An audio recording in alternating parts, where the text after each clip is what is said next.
Bonjour à tous, je suis Bou. Bienvenue sur le podcast Dévoilé. Ici, vous entendrez des femmes et des hommes nous partager leur évolution et leur cheminement concernant le voile islamique. Ensemble, nous déconstruisons tout ce que l'on peut entendre autour de ce morceau de tissu qui fait tant couler d'encre et est le fantasme de bien des légendes. Les invités s'expriment en leur nom, alors bonne écoute. Bonjour chers auditeurs, avant de vous lancer l'épisode, je voudrais prendre quelques minutes pour vous parler d'une association qui me tient à cœur. Pour ce faire, Myriam va nous présenter son association. Comment tu vas ? Ça va très bien. Et toi ? Super, comme d'habitude. Est-ce que tu peux nous présenter l'association ? Bien sûr. Alors, j'ai créé une association il y a 1 an de cela, qui porte le nom Bel Éveil. Vous allez comprendre pourquoi. Donc, c'est une association d'aide et d'accompagnement à la parentalité qui prend en compte les parents et futurs parents des enfants de 0 à 7-8 ans à peu près. Je l'ai créée en février 2024, officiellement. Et ça fait plusieurs années, finalement, que j'y travaille. D'accord. Donc, ça a pris plusieurs formes, évidemment, au cours du cheminement de cette création de ce projet-là. Donc, je suis passée par différentes idées pour en arriver à la forme que ça a aujourd'hui. Et voilà. Donc aujourd'hui, elle est bien créée, bien en place et on espère pour longtemps. Et donc du coup, pourquoi est-ce que tu l'as créée cette association ? Alors moi, étant professeure des écoles depuis quelques années maintenant, j'ai été confrontée aux difficultés du terrain. Donc je suis professeure des écoles en Seine-Saint-Denis depuis toujours. Et effectivement, je me suis rendu compte que mon action était limitée face aux enfants parce que je les ai de 8h30 à 16h30, mais après, ils rentrent chez eux dans un autre environnement avec d'autres habitudes, d'autres rituels ou non. Et ces habitudes-là ne suivent pas forcément ce que moi j'instaure en classe et peuvent même être en totale contradiction. Ce qui venait un petit peu, opposer les environnements et perturber un petit peu l'enfant. Et puis j'avais même l'impression, parfois, de brasser un petit peu de l'air, parce que j'avais pas l'impact sur les parents. Et donc, finalement, dans ce contexte-là, j'ai voulu toucher les parents directement en les accompagnant dans leur rôle d'éducateur, parce que c'est le premier éducateur et forcément le parent dans la plupart des cas, bien sûr. Et c'était vraiment ma volonté de les accompagner aux origines, c'est-à-dire avant même d'être parents finalement. D'où l'association. Est-ce que tu as une limite géographique sur les parents que tu accompagnes ? Alors c'est principalement en Île-de-France, parce que je fais de l'accompagnement vraiment personnalisé. Et la philosophie de l'association, c'est vraiment d'être au plus proche du parent, parce qu'on est sans aucune surprise dans une époque où on est entouré d'écrans et tout se passe virtuellement. Et bon, alors il y a plein de choses qui sont mises en place, il y a des formations, il y a des choses qui sont mises en place sur Internet par plusieurs personnes, mais effectivement, le parent, il se retrouve encore livré à lui-même face à un nouveau contenu et à des nouveaux outils. Or, je pense, pour ma part, qu'il est très important pour le parent d'avoir une écoute et d'avoir une aide vraiment à proximité.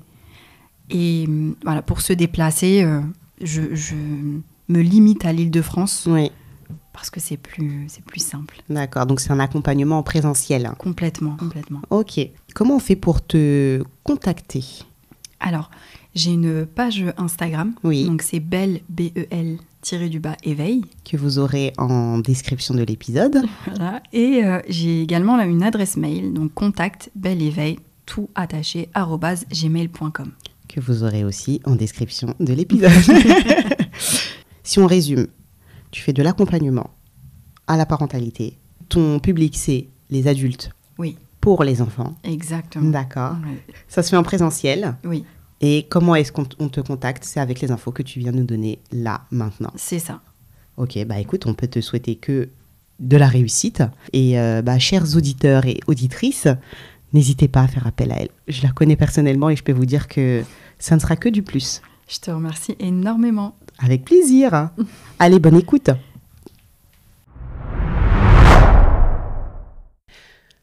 Comment vas-tu?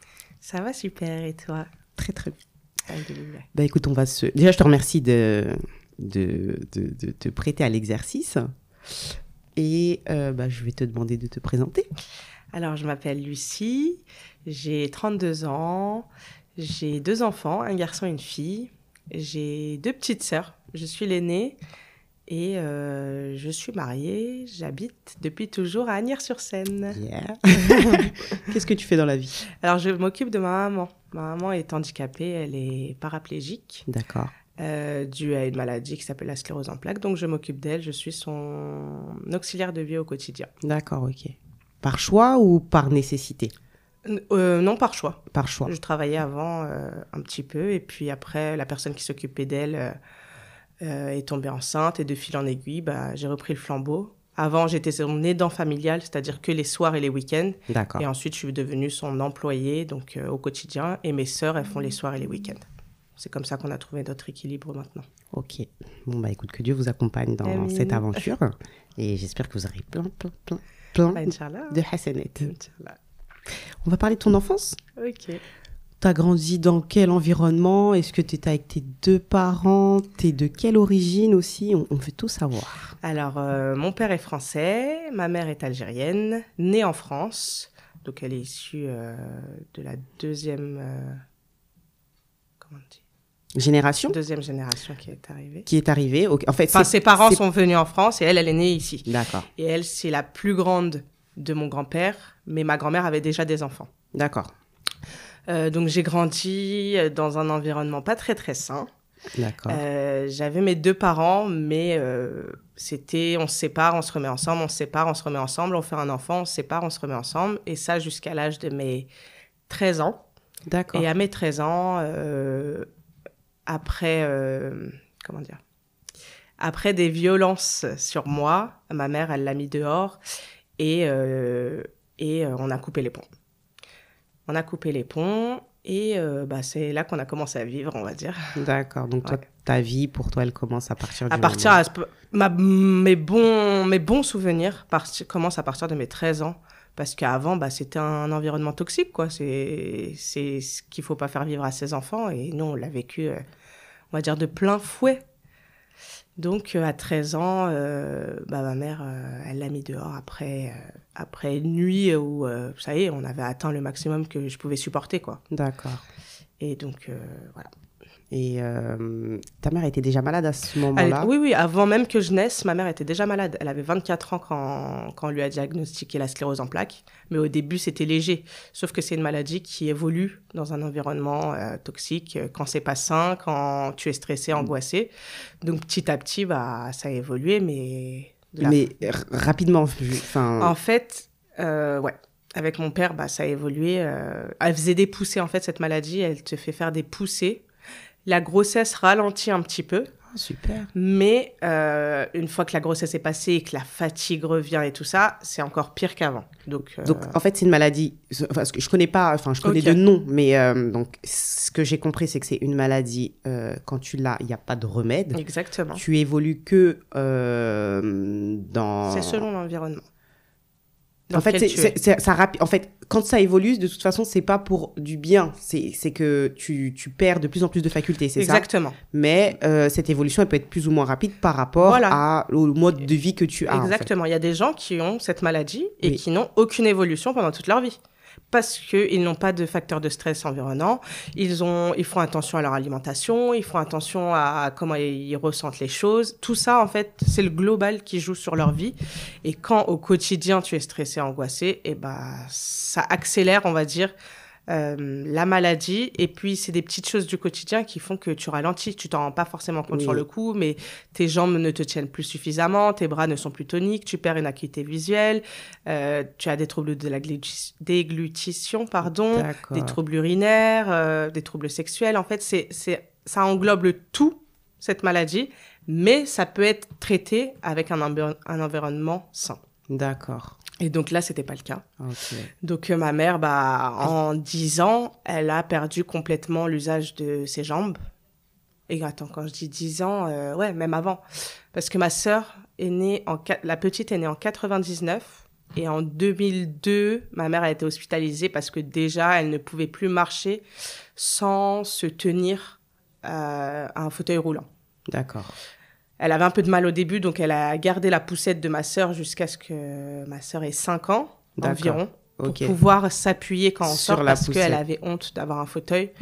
Et à la maison, elle se tenait au mur pour marcher et tout ça. Mais après, c'était plus possible, quoi. C'était de moins en moins agréable pour elle. Donc après, on a pris le fauteuil roulant. Ok. Et ta mère t'a eu à quel âge? Parce que... Ma mère, elle m'a eu à 27 ans. 27 ans. Donc ça faisait 3 ans qu'elle avait la maladie, mais elle n'était pas développée. D'accord. Elle a eu au début elle a eu un trouble oculaire. Ouais. Et c'est comme ça qu'ils ont découvert. Elle a fait IRM scanner. C'est ça qui a ouvert la porte à la sclérose en plaques. Mais au début, c'était pas autant connu que maintenant, en fait. Oui. Et après, elle avait des petits fourmillements, elle avait des petites choses qui la titillaient. Et puis ma mère travaillait dans un cabinet de radiologie très réputé. Donc ses patrons, qui étaient ses meilleurs amis, ils avaient déjà connu la sclérose en plaques. D'accord. Donc ça, plus ça, ça leur a mis la puce à l'oreille. Et donc, ils lui ont fait des examens et tout ça. Et puis après, de fil en aiguille, elle a été suivie. Elle a été suivie à la Pitié-Salpêtrière. Et puis voilà, on en est là aujourd'hui. Ok. Bon, ça, c'était la parenthèse. Voilà. T'as combien d'années d'écart avec tes sœurs? Alors, on a toutes 3 ans. D'accord. Moi, j'ai 32 ans. Celle d'après a 29 ans. Et celle d'après, elle va avoir 26 ans dans un mois. Et l'islam dans tout ça? Est-ce que... Alors, ouais. Pardon. Non, je te laisse... on n'a pas grandi dans un foyer religieux. On n'a eu aucune éducation religieuse, autant ma mère que mon père. Ok. Ton père était musulman ou... Pas du tout. Mon père était athée. D'accord. Et il le revendiquait. Ma mère était chrétienne. Elle est née musulmane. Ouais. Et puis à 18 ans, elle est devenue chrétienne. Donc mes grands-parents, c'était l'incompréhension totale. D'accord. Parce que mes grands-parents sont musulmans, pratiquants. Donc ils n'ont pas compris. D'accord. Donc à 18 ans, ma mère a pris son envol. Elle faisait partie des chrétiens, enfin d'une association, les chrétiens d'Orient, quelque chose comme ça, si je me rappelle bien. Et donc mon père, quand il l'a connue, elle était chrétienne. Mais mon père, complètement athée, la religion, c'est pire qu'un tabou et tout ça. Et il lui a interdit de pratiquer, même de prier, même de se tourner vers Dieu quand elle en avait besoin. Et donc, nous, ça a été pareil quand on était petite. D'accord. C'était interdit. Donc, ma mère, ce qu'elle faisait, c'était la veille du Eid, chaque année. Et il y avait une petite dispute qui éclatait pour qu'on puisse aller chez mes grands-parents. D'accord. Comme ça, parce que quand ils s'engueulaient, nous, on sortait, quoi. Donc là, on sortait ce jour-là, on allait chez mes grands-parents, on fêtait le Eid avec toute la famille. Mais c'est la seule part religieuse qu'on avait chaque année. C'était fêter l'Eid chez mes grands-parents avec tous mes cousins, mes cousines et tout. C'est bien parce que malgré qu'elle a quitté l'islam, exactement. En tout cas, il y avait quand même ce point d'attache, en tout cas culturel. Un petit peu, je pense que vu qu'elle a grandi avec, c'était toujours peut-être un peu important pour elle, tu vois, malgré le fait que religieusement parlant, ça lui parlait plus, quoi. D'accord. Donc, c'était le seul moment religieux, entre guillemets, qu'on avait durant notre enfance. Ma mère allait à l'église parfois quand elle s'engueulait avec mon père et tout ça, parce qu'il y avait des périodes où il était à la maison et puis d'autres périodes, elle le mettait dehors et puis il revenait. C'était vraiment... les mois n'étaient jamais les mêmes. D'accord. Donc quand il n'était pas là, parfois elle allait à l'église. Mais même quand il n'était pas là, on le voyait au quotidien. Il habitait à Asnières. Il n'était pas loin de nous, quoi. Il voulait pas partir plus loin. Oui. Donc ces moments-là, elle allait à l'église. Parfois on allait avec elle, parfois on n'allait pas avec elle. Mais on se sentait pas... Enfin, je parle en mon nom. Oui. Je me sentais pas plus à ma place que ça, quoi. À l'église. À l'église. D'accord. Et donc ça, c'était pendant l'enfance. Ouais. Et à partir de mes 13 ans, donc quand il est parti, là, ma mère a commencé à aller à l'église plus régulièrement. Elle allait tous les dimanches. Donc là, et elle était devenue très, très dépendante pour ses déplacements. Oui. Donc, on devait l'accompagner. Parfois, on restait. Parfois, on revenait la chercher. Ou parfois, des amis à elle la redéposaient, parce que c'est sur Asnières, c'était juste à côté. D'accord. Et donc, ça, on avait trouvé... ça y est, on avait trouvé un nouveau rythme de vie. On savait qu'elle ne le ferait pas revenir parce que c'était parti trop loin. Et elle avait enfin le droit d'aller à l'église comme elle le voulait. Donc, elle en profitait. Ok. Et est-ce que vous aviez eu l'occasion de parlé avec votre mère du fait qu'elle ait quitté l'islam et pour le christianisme? Oui, un petit peu. Après, ça a toujours été flou parce que pour elle, c'était quelque chose qui se ressent mais qui ne s'explique pas. D'accord. Et il faut savoir que sa sœur aussi est chrétienne. Elle a quitté l'islam, mais après elle. D'accord. Pendant une période où mon père lui avait interdit de parler avec sa famille. Et donc, ma mère l'a appris à la télé. Ok. Elle l'a appris à la télé sur l'émission de France 2 le dimanche matin. Ok. Il y avait une émission sur la messe. Et donc, ma tante a participé à cette émission. D'accord. Et donc, ma mère l'a su. Ça a fait un tollé dans la famille parce que mes grands-parents, 2 de ses filles qui sont devenues chrétiennes. Ils sont combien dans Ils sa sont famille? 9 enfants? 8 ou 9, quelque chose comme ça. Ouais. D'accord. Donc, 2 déjà qui sont devenues chrétiennes. Mais quand on demandait à ma mère comment ça se fait, explique-nous pourquoi, c'est quelque chose que vous pouvez pas comprendre. C'est le Christ qui m'a sauvée. Elle s'est pas reconnue dans l'islam que mes grands-parents lui ont inculqué. D'accord, ok. C'était plus un islam, c'est pas arriéré, parce que c'est pas ça le terme, mais pas vivable pour elle. Plein de restrictions, très oppressant. Très oppressant. Ok. Très, très oppressant. Et elle a pas senti de joie de vivre dans son islam quand elle y était. Donc c'est pour ça qu'elle l'a quitté. C'est malheureux parce qu'on se dit l'éducation, comment on inculque à nos enfants, c'est ça qui fait tout. Exactement. Parce que si ça avait été un apprentissage de la religion, plein de plaisir, plein de joie, plein de tous les facteurs qui font que moi aujourd'hui je me sens bien dans ma religion, ça aurait pu changer la donne, mais très rigide, très pas sévère, mais un peu quoi. C'était très sévère dans la religion. Il fallait appliquer les piliers de l'islam sans même les comprendre. D'accord. Il fallait prier sans savoir pourquoi. Il y avait pas cette joie et ce lien que moi je veux inculquer à mes enfants entre Allah et eux. C'était vraiment limite par obligation. Ouais. Donc je peux comprendre qu'on s'en détourne quand c'est pas un plaisir quoi. Il n'y a pas de sens, il n'y a pas de sens dans les actes quoi. Ok. Voilà. Donc à 13 ans. À 13 ans, donc papa est parti. Maman peut vivre sa religion comme elle l'entend. Toi, tu ne te retrouves pas dans cette religion. Qu'est-ce qui se passe? Alors, à mes 16 ans, on est parti en Algérie avec des amis de ma tante, ma mère, mes sœurs, mes cousins, mes cousines, vraiment toute la famille. Et donc avec ma tante qui est chrétienne. Et donc ses amis, un jour, je me rappelle, on était dans un restaurant, il lui parlait, il lui disait « Mais qu'est-ce qui t'anime ?» Et ma tante est vraiment animée par le Christ, quoi. Elle est évangéliste, je sais pas comment on dit. Évangéliste, oui. Évangéliste.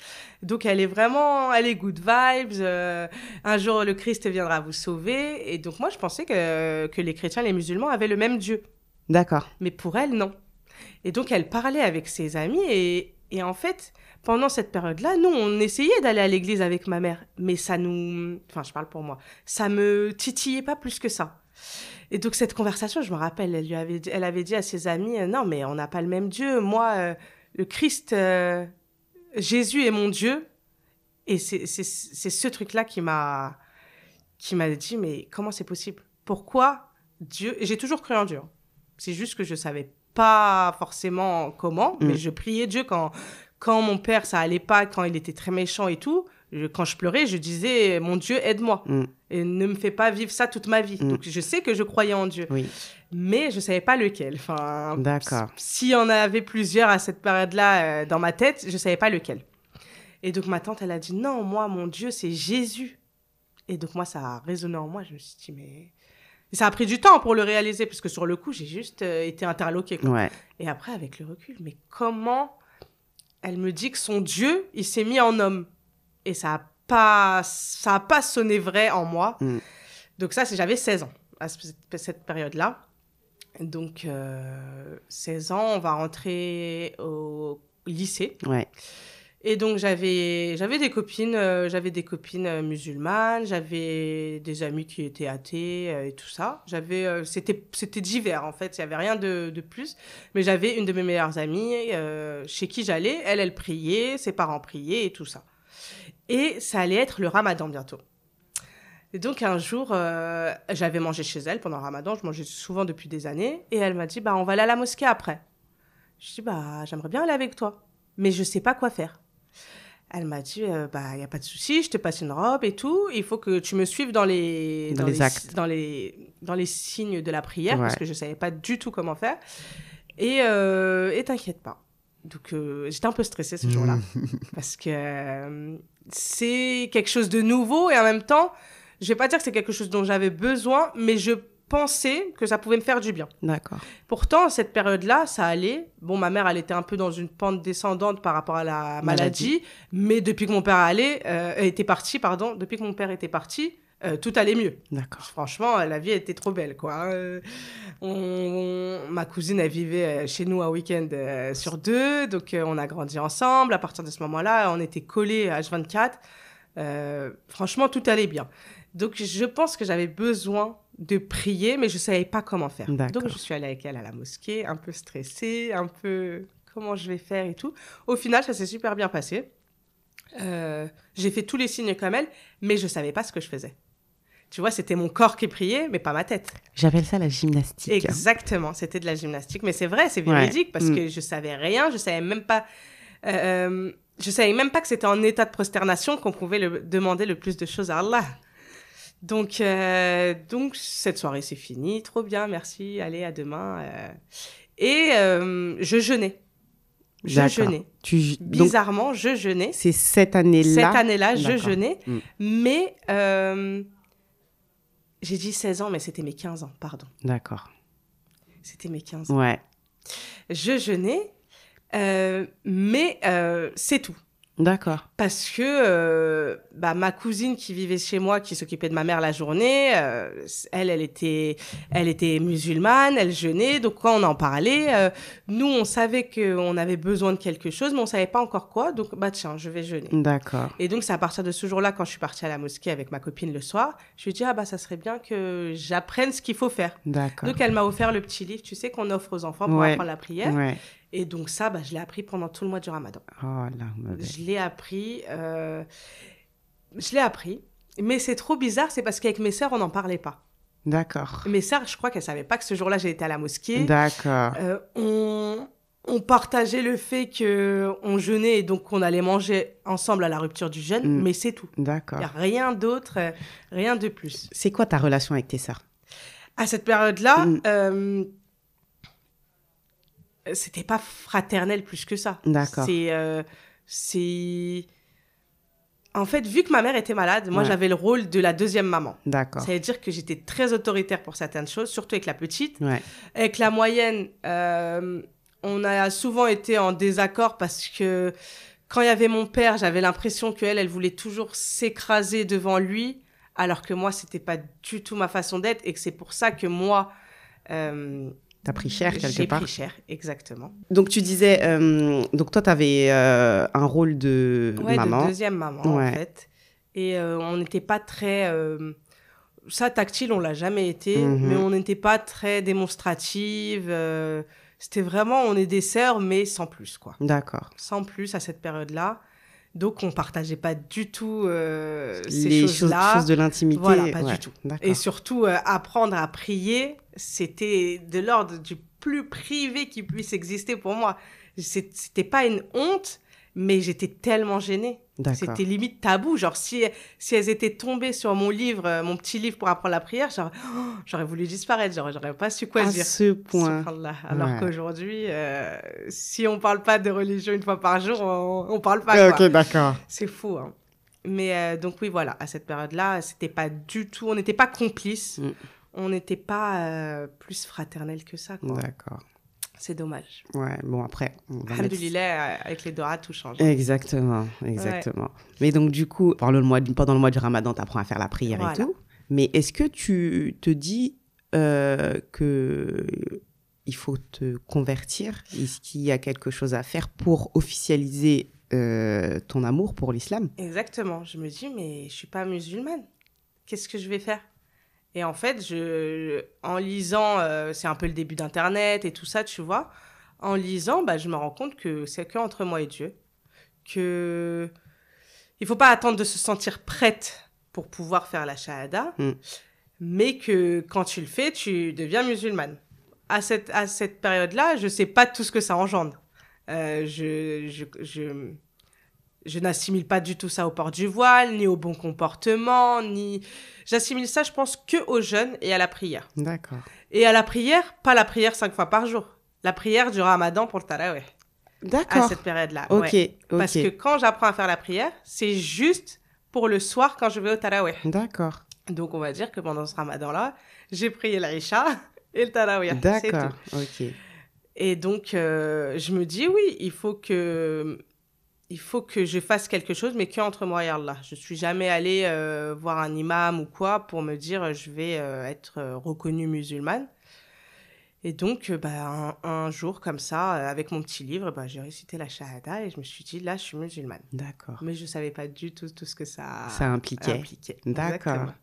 Mais tu avais zéro notion de l'islam. Aucune éducation religieuse. Juste que chaque année, il y a le ramadan. Moi, je croyais que chaque année, le ramadan, c'était en été. D'accord, oui, que ça suivait pas un autre calendrier. Pas du tout. Ouais. Et il y avait le Eid. Je sais que c'était une fête. Je ne savais même pas qu'il y avait une prière du Eid. Je croyais que c'était une fête familiale. 2 fois par an. Ah non, aucune éducation religieuse. Quand je te dis ça, c'est vraiment zéro, nada. Ok.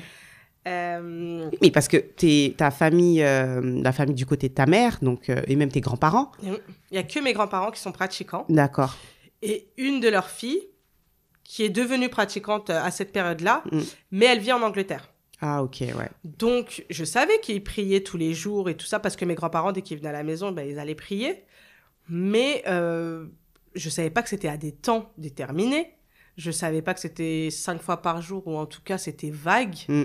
Je savais pas... je savais le Hajj, c'est vrai. D'accord. Parce qu'ils étaient partis au Hajj. Okay. Donc, j'avais cette notion... mais pas du tout que c'était obligatoire, que c'était un pilier de l'islam. Moi, je pensais que c'était que pour les personnes âgées. D'accord. Alors que pas du tout. Donc vraiment, c'était des informations par-ci, par-là, mais d'un flou. D'accord. Tu peux pas faire pire. Ouais. Waouh. Merci à cette amie qui t'a ramené au Tarawih. Ouais, merci. Non, vraiment, j'avais 2 amies à cette période-là et franchement, jusqu'à aujourd'hui, je prie pour elles parce que même si on n'est pas en contact, elles ont été d'une grande aide et même pour les prononciations, pour tout. Et puis son père à ma copine, enfin les 2 pères, les 2 papas, ils étaient très très cultivés. Donc dès que j'avais une question, parce que quand on apprend quelque chose et qu'on a des questions bêtes, on a un peu honte de les poser. Ouais. Et à leurs 2 papas, je posais des questions et j'avais toujours des réponses claires et concises. Ah yes. Ah vraiment, alhamdoulilah, j'avais des réponses claires et concises. Et donc ça m'a beaucoup aidée dans l'apprentissage. Et puis, avec mes copines aussi, petit à petit, elles étaient là au quotidien pour m'apprendre, pour m'aider à réciter, pour me dire d'aller à mon rythme. Et puis, voilà. Mais c'est génial. Ouais, en fait, t'es tombée sur des gens bienveillants. Vraiment. Qui t'ont bien aiguillée. C'était là à la bonne période où j'avais besoin d'Allah, tout simplement. Ouais. Tout simplement. Il a envoyé des petits soldats sur ton chemin. Qu'Allah les récompense et qui trouvent les bénéfices de leurs bonnes actions. Amin.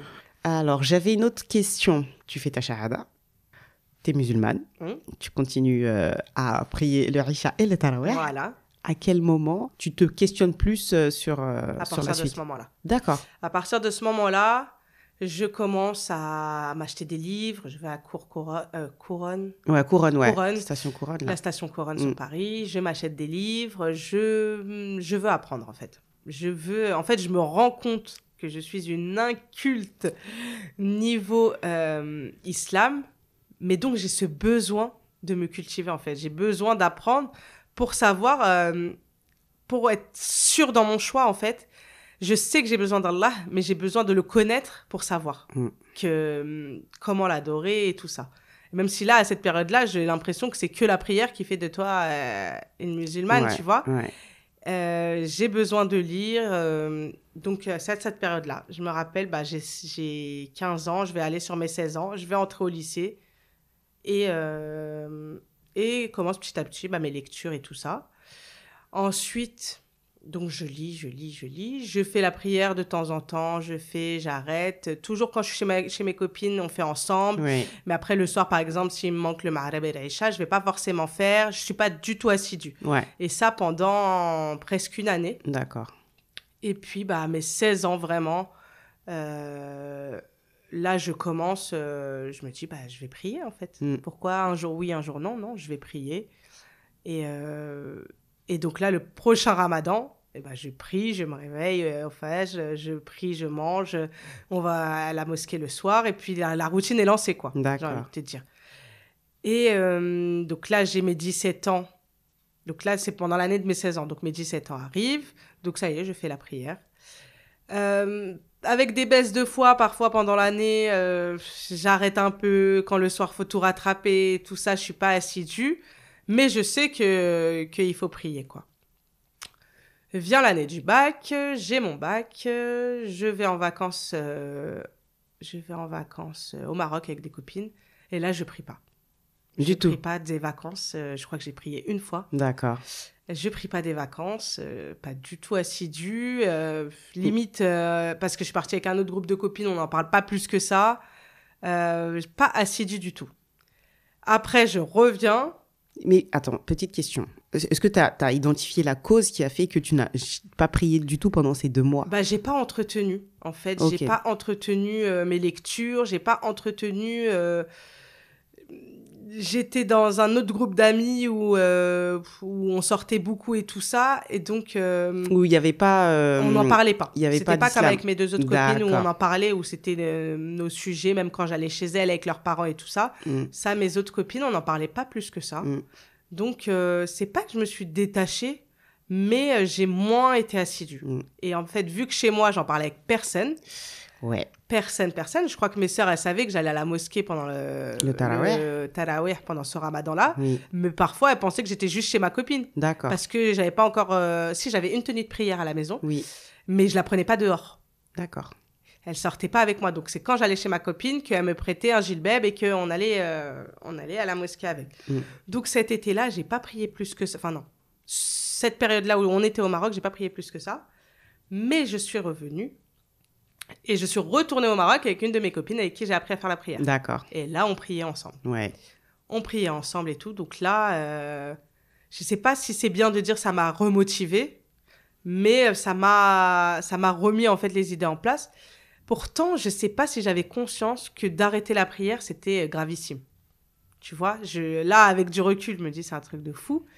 Mais sur le coup, c'était plus léger, en fait, dans ma tête. T'étais dans un apprentissage Exactement. aussi. Tu connaissais pas. Je connaissais pas plus que ça, ni les conséquences, ni les récompenses. Ouais. Tu vois? Ouais. Donc, ça, j'en avais pas conscience. Donc, je suis repartie au Maroc. Et là, on allait à la mosquée le soir et tout ça. Franchement, c'était trop bien.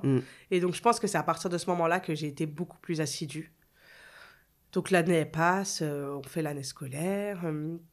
Donc là, on est en 2011. D'accord. Donc là, je prie. Oui. Je prie toute l'année. On part en voyage avec mes sœurs, mes cousines, je prie. On va en Thaïlande à l'hiver 2012. Donc, début d'année 2012, ouais. Je prie. On fait nos journées, nos excursions. Moi, le soir, attendez, je dois rentrer prier. Et c'était devenu plus important pour moi. Oui. Et je m'en rends compte là avec du recul parce que même, on a fait une escale en Corée du Sud. Yes. Tout le monde est sorti. C'est bon, t'inquiète. Tout le monde est sorti. Ils sont partis passer la journée parce qu'on a fait une très longue escale. Ouais. Et moi, je suis restée à l'aéroport parce qu'il fallait que je rattrape mes prières. D'accord. Donc, je sais qu'à partir de ce moment-là, c'est devenu quelque chose de très important. Je voulais plus rater, je voulais plus arrêter. Donc, à l'hiver 2012, début 2012, je prie, ça y est. Je crois que je fais la prière. D'accord. De façon assidue. Toute l'année, je pars en vacances et tout ça. Donc, l'été, je pars en vacances, je prie. Donc, les vacances d'octobre, je pars en vacances à Punta Cana, je prie. Mais ça fait quelques semaines qu'une phrase résonne dans ma tête. Accepteriez-vous donc une partie du livre et rejetteriez-vous le reste? Ça me donne des frissons. Et donc, je pars à Punta Cana, mais... il y a un petit truc dans mon cœur qui me dit c'est tes dernières vacances comme ça. Parce qu'il faut savoir qu'on partait en vacances 3-4 fois par an, facile. Et donc, la plage, les débardeurs, les maillots de bain, tout ça, tout ce qui s'ensuit. Mais Punta Cana, il y a un truc qui me dit ça sera sûrement les dernières vacances comme ça. D'accord. Je pensais de plus en plus au voile. En fait, c'est arrivé... ça arrivait. J'allais tous les vendredis au Jomora. Dès que je pouvais. Ouais. Dès que je pouvais, j'allais les vendredis au Jomora. Au début, j'étais gênée d'aller avec mon voile en pleine journée. D'accord. Et puis, au bout de 2-3 semaines, en fait, je voulais terminer la journée avec mon voile. D'accord. Tu vois, Ouais. c'est comme ça que ça a commencé. D'accord. Genre, les vendredis, en fait, le vendredi, je portais mon voile. T'avais des femmes voilées autour de toi déjà à cette période ou pas? Peut-être ta grand-mère? Ma grand-mère, oui. Mais bon, je pense que ce voile-là, il était associé Voilà, à l'âge à la vieillesse, et en fait. au hajj, Au peut-être. hajj, exactement. D'accord. Et à cette période-là, à part les 2 mamans de mes 2 copines, il n'y avait personne d'autre. Mais je crois que dans l'année 2012, au début d'année 2012, je crois qu'une de mes copines s'est voilée. Une des 2, celle avec qui j'ai appris beaucoup, elle s'est voilée. Je crois que c'était en 2012, oui. Donc, Elle a partagé son cheminement avec toi ou Oui. Ah, ok. Ah oui, avant de le porter, on en parlait tous les jours. Ok. On en parlait tous les jours. Et puis elle aussi, elle avait peur de la réaction de ses proches et tout ça, alors que c'est une famille très religieuse. Mais je pense qu'on se met des propres barrières tout seul. Hein. On s'imagine des choses. On s'imagine des merveilles, que ça va être une montagne. Et au final, c'est une petite rivière. C'est ça. Donc, une flaque d'eau. Une petite flaque d'eau, exactement. Ouais. Donc, elle a porté le voile, je pense, pendant cette année-là. Et donc, moi, ça a titillé mon esprit pendant des mois. Et donc, quand on est parti à Punta Cana, ça résonnait en moi. Il y avait ce petit truc de « je pense que ça va être les dernières vacances ». J'ai été au Sénégal en août. Ouais. J'y pensais déjà un peu, parce que je me rappelle avoir parlé avec un guide et lui avoir demandé pourquoi... Parce qu'on avait été au marché et j'avais vu des dames en t-shirt voilées. D'accord. Et donc, j'avais demandé et tout parce que je ne comprenais pas. En fait, moi, quand je priais, je mettais bien des manches longues. Et il m'avait dit, nous, culturellement parlant, c'est pas gravissime et tout. Je lui disais, mais est-ce que quand elle prie, elle met quelque chose? Et il m'avait dit, oui, elle met un grand truc foulard, qui descend sur les bras. C'est ça. Et donc, je me rappelle de ça. Donc, je pense qu'à cette période-là, déjà en août 2012, ça m'avait titillé. En octobre 2012, donc la République dominicaine. Donc, j'étais en maillot de bain, mais je mettais un foulard dans mes cheveux. Mais en turban. Ok. Au début, dans ma tête, c'est pas pour les abîmer, le soleil, la crème solaire, tout ça. Mais que nenni, c'était le début du cheminement. Le début du cheminement. Donc, on est revenu le jour de l'aéroport. Et je me rappelle encore comment j'étais habillée. Je me suis habillée, j'avais un legging avec un t-shirt long, un petit gilet fluide et j'ai mis un turban. D'accord. Pour le trajet. Ouais. Et en fait, j'étais partie avec ma sœur et ma copine. Okay. Pour ma sœur et ma copine, c'était vraiment genre, c'est les vacances, elle met un turban, genre, c'est une façon de se coiffer, quoi. Mais moi, c'était le début du cheminement. Et donc, on est rentré fin octobre. Il faut savoir qu'à cette période-là, donc ça faisait 7 ans que j'avais pas de nouvelles de mon père. D'accord. Là, j'avais 20 ans. Ouais, j'avais 20 ans. Ouais, c'est ça. Donc, de mes 13 ans à mes 20 ans, j'avais aucune nouvelle de mon père. Zéro. Une semaine après qu'il soit parti, ma mère m'a dit d'aller le voir pour lui donner une cartouche de cigarette. Ouais. Donc, j'ai été super loin en Île-de-France, je sais même plus où c'est. Okay. Mais après ça, zéro nouvelle. Moi, je lui ai dit que je viendrais plus, que je lui donnerais plus de cigarettes, que s'ils voulaient se voir, ils se voyaient eux, mais ça serait sans moi. D'accord. Tes sœurs, elles ont continué à aller le voir ou... Non, pas du tout. Plus personne ne l'a vu. On n'a plus eu de nouvelles. Donc moi, je reviens de République dominicaine. Je sais que le voile me titille, mais ça fait des années que je me dis, t'es devenue musulmane, le comportement, c'est important, le pardon, c'est important. Il faut que tu pardonnes à la personne qui t'a fait le plus de mal. Donc un jour de novembre, je me rappelle du nom de son meilleur ami. Parce que savoir qu'on n'est pas en contact, mais on n'a ni numéro de téléphone, ni adresse email, ni adresse où il est. On ne sait rien. Okay. On ne sait rien. Donc, je me rappelle du nom de son meilleur ami, chez qui on allait tout le temps quand on était petite, sachant que je fais tout ça, mais dans l'ombre de tout le monde. D'accord. T'en as parlé à personne. J'en ai parlé à personne. Ni une de mes cousines, ni ma sœurs. mère. Ma mère, à cette période-là, elle était dans une période très difficile de la maladie. On parlait jamais de mon père. C'était très, très tabou. Et mes sœurs, la petite, elle n'a pas de réel souvenir avec lui parce qu'elle avait 6 ans quand il est parti. Donc, c'était pas folichon.